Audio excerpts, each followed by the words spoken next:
અમદાવાદમાં મેયર અને પદાધિકારીઓએ ગેસપુર સહિત વિવિધ વિસ્તારોની મુલાકાત લઈ ભૂતકાળમાં કરવામાં આવેલા વૃક્ષારોપણની સમીક્ષા કરી। મિયાવાકી પદ્ધતિથી કરવામાં આવેલા વૃક્ષારોપણની સ્થિતિનું નિરીક્ષણ કરવામાં આવ્યું। શહેરમાં વૃક્ષો કાપીને પર્યાવરણને નુકસાન પહોંચાડતા લોકો સામે વધુ કડક કાર્યવાહી કરવા મહાનગરપાલિકા વિચારણા કરી રહી છે। હાલ દંડની જોગવાઈ ઉપરાંત પોલીસ કાર્યવાહી પણ થાય તે માટે એમસી કાયદામાં સુધારો કરવા રાજ્ય સરકાર સમક્ષ રજૂઆત કરવામાં આવશે। સરકારની મંજૂરી મળ્યા બાદ વૃક્ષ કાપવાના ગુનામાં પોલીસ ફરિયાદ અને કાનૂની કાર્યવાહી કરવામાં આવશે તેવી માહિતી અધિકારીઓએ આપી હતી।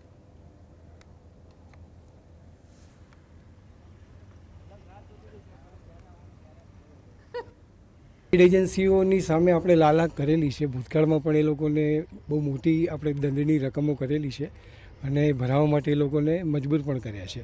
અને જ્યાં જ્યાં આ બાબતો ધ્યાન પર આવતી હોય છે એના માટે અમારા ડિપાર્ટમેન્ટની સત્તામાં જેટલી કાર્યવાહી કરવાની થાય છે એટલી અમે કરતા હોઈએ છીએ। જ્યાં પણ આ રીતે ધ્યાનમાં આવે છે ને એની જે ગુનાની જે મેગ્નિટ્યૂડ છે અથવા એની જે ગંભીરતા છે એને ધ્યાનમાં રાખીને એડ એજન્સીઓને આપણે 50-50 લાખનો દંડ પણ કરેલો છે। ભૂતકાળમાં જે કરે છે એનું નિરીક્ષણ અધિકારીઓ સાથે અને અમારી ટીમ સાથે કરી રહ્યા છીએ।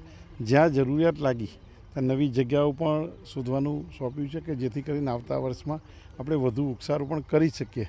માન્ય કેન્દ્રીય ગૃહમંત્રીશ્રીનો વૃક્ષ પ્રેમ જે આપ જોયો છે અને અમદાવાદને જરૂરિયાત છે એ પ્રમાણનું વૃક્ષારોપણ આવનાર દિવસમાં થાય એ માટેનો પ્રયાસ કરી રહ્યા છે।